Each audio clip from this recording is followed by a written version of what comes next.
Ruth chapter 1. During the time of the judges, there was a famine in the land. A man left Bethlehem in Judah with his wife and 2 sons to stay in the territory of Moab for a while.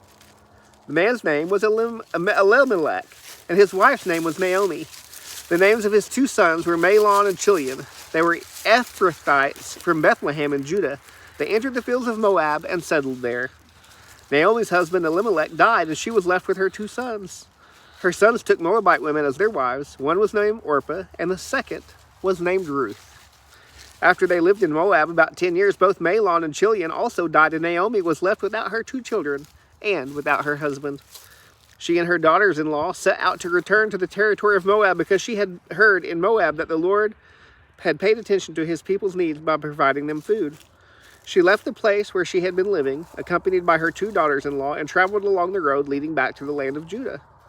Naomi said to them, "Each of you go back to your mother's home. May the Lord show you kindness to you, as you have shown to the dead and to me. May the Lord grant each of you rest in the house of a new husband." She kissed them, and they wept loudly. They said to her, "We insist on returning with you to your people." But Naomi replied, "Return home, my daughters. Why do you want to go with me? Am I able to have any more sons who could become your husbands? Return home, my daughters, go on. For I am too old to have another husband. Even if I thought there was still hope for me to have a husband tonight and to bear sons, would you be willing to wait for them to grow up? Would you restrain yourselves from remarrying? No, my daughters, my life is much too bitter for you to share, because the Lord's hand has turned against me." Again they wept loudly, and Orpah kissed her mother-in-law, but Ruth clung to her. Naomi said, "Look, your sister-in-law has gone back to her people and to her gods. Follow your sister-in-law." But Ruth replied, "Don't plead with me to abandon you or to return and not follow you. For wherever you go, I will go, and wherever you live, I will live. Your people will be my people, and your God will be my God. Where you die, I will die, and there I will be buried. May the Lord punish me, and do so severely, if anything but death separates you and me."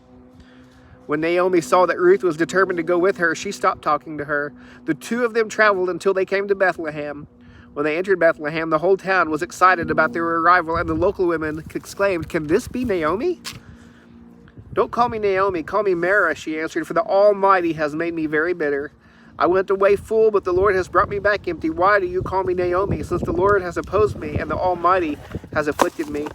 So Naomi came back from the territory of Moab with her daughter-in-law Ruth, the Moabitess. They arrived in Bethlehem at the beginning of the barley harvest.